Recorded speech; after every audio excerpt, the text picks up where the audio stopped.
of a man named Stanley. Stanley worked for a company in a big building where he was employee number 427. Employee number 427's job was simple.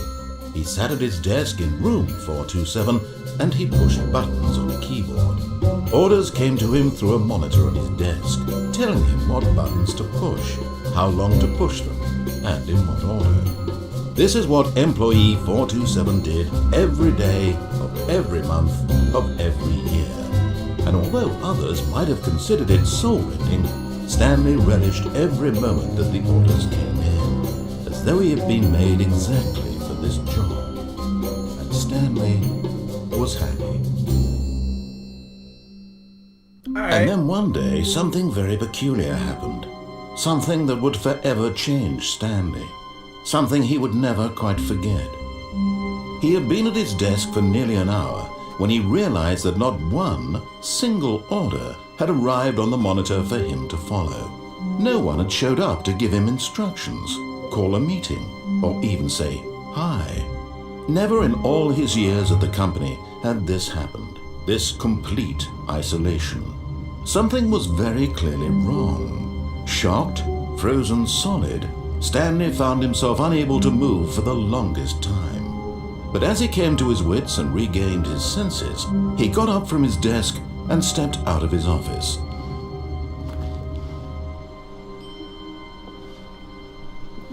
All of his co-workers were gone. What could it mean? Stanley decided to go to the meeting room. Perhaps he had simply missed a memo.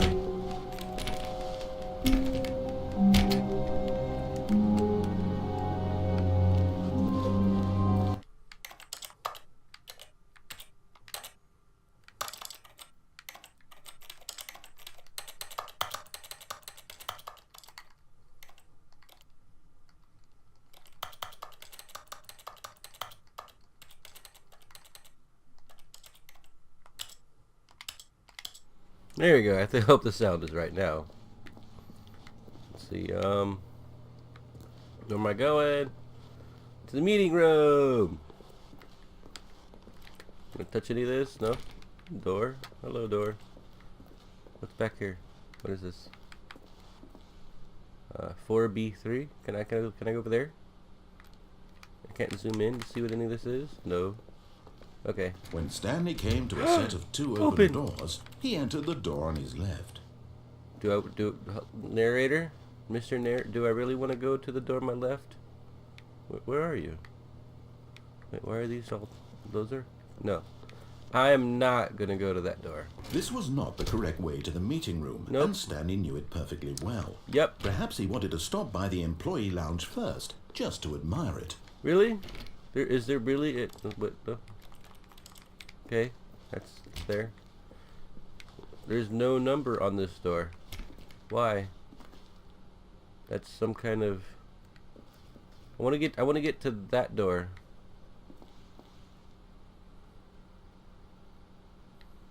Can I get to that door? I don't know, but I'm sure as hell going to try. Let's see. Here's the meeting room. No, the lounge. Ah, yes, truly a room worth admiring. It had really been worth the detour after all, just to spend a few moments here in this immaculate, beautifully constructed room. Whatever. Stanley simply stood here, drinking it all in. I don't want to. But eager to get back to business, Stanley took the first open door on his left. Nah.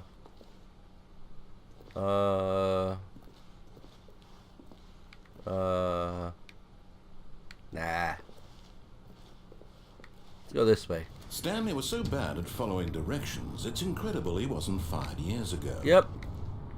Let's go. I wish there was a jump button. Wait, what? Do not jump. The cargo lift while it is in motion will cause death. Okay.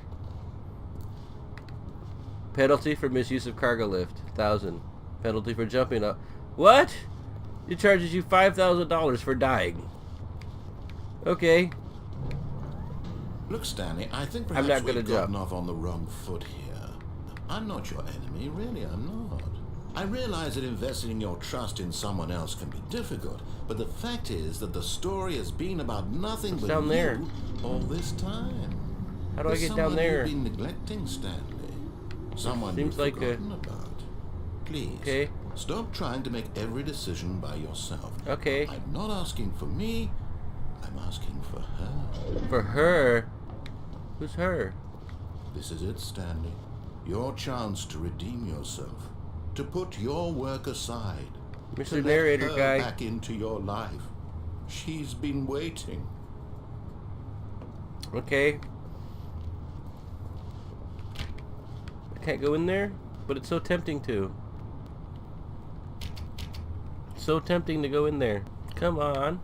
No. Alright. That sounds so creepy. I'm always afraid. Oh. Who wants to go in the dark, creepy door first? This is,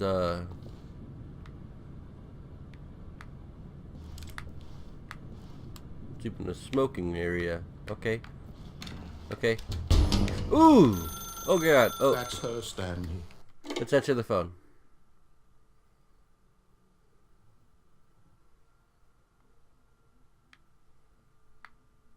Oh, Stanley, is that you? Hold on, sweetie. Sorry to keep you waiting. I'm just pulling the bread out of the oven. She sounds hot. All right. Okay, there we go. All right, now, I want you to come in and tell me all about your day. Whoa! Gotcha. Oh, come on. Yeah, I get it, because I'm Did you employee actually think you had a 427, loving and this is wife? my They girl wanna in commit their apartment life to you. 427. I'm trying to make a point here, Stanley. I'm trying to get you to see something. Come inside. Let me show you what's really going on here. You know, I actually don't like the way you freaked me out. I want to... Sorry, but you're in my story now. What? Oh, you bastard. Alright. I see how you like to play a dirty, Mr. Narrator. Sexy. I'd like you as my This girlfriend. is a very sad Nom, story nom, nom. about the death Alright. of a man named Stanley. The death? My death? My Stanley is death? quite a boring fellow. He has a job that demands nothing of him, and every button that he pushes is a reminder of the inconsequential nature of his existence. You just made bread, though.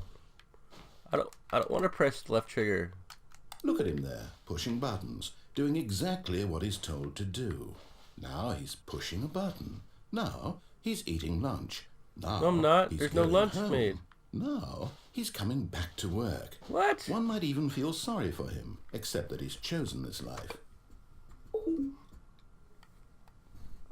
Okay. But in his mind, in his mind he can go on fantastic adventures.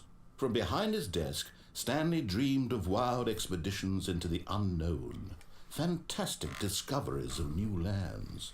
It was wonderful, and each day that he returned to work was a reminder that none of it would ever happen to him.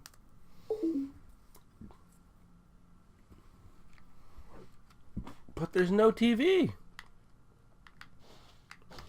I want to press another button. No other button works. No. I don't want to press X. Oh. And so he began to fantasize about his own job.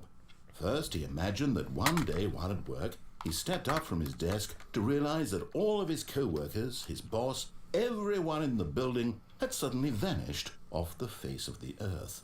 The thought excited him terror. So he went further.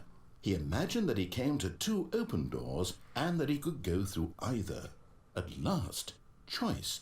It barely even mattered what lay behind each door.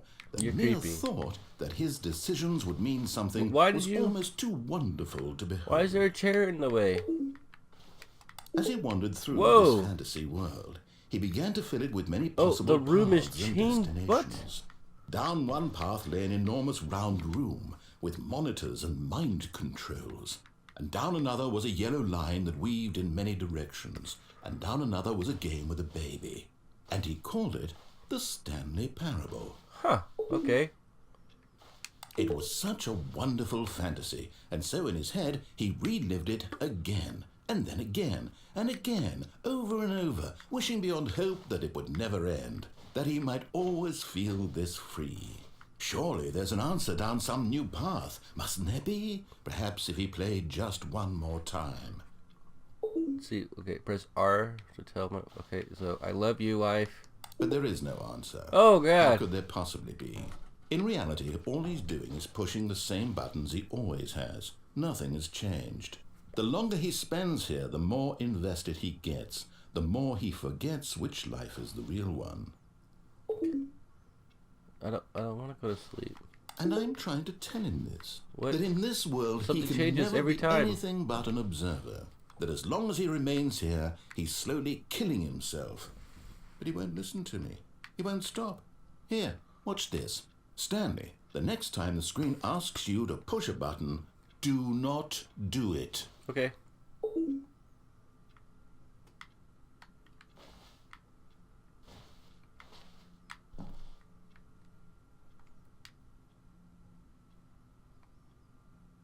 I'm gonna do it. You see? Can he just not hear me? Oh my How God. can I tell him in a way that he'll understand that every second he remains here, he's electing to kill himself? How can I get him to see what I see? How can I make him look at himself? I suppose I can't, not in the way I want him to. But I don't make the rules. I simply play to my intended purpose, the same as Stanley. We're not so different, I suppose. I'll try once more to convey all this to him. I'm compelled to. I must. To what? Perhaps, well, maybe this time you'll see. Maybe this time. Maybe. And I tried again. Okay, I'm And gonna Stanley die. pushed a button. Gonna And die. I tried again. And Stanley pushed a button. And What?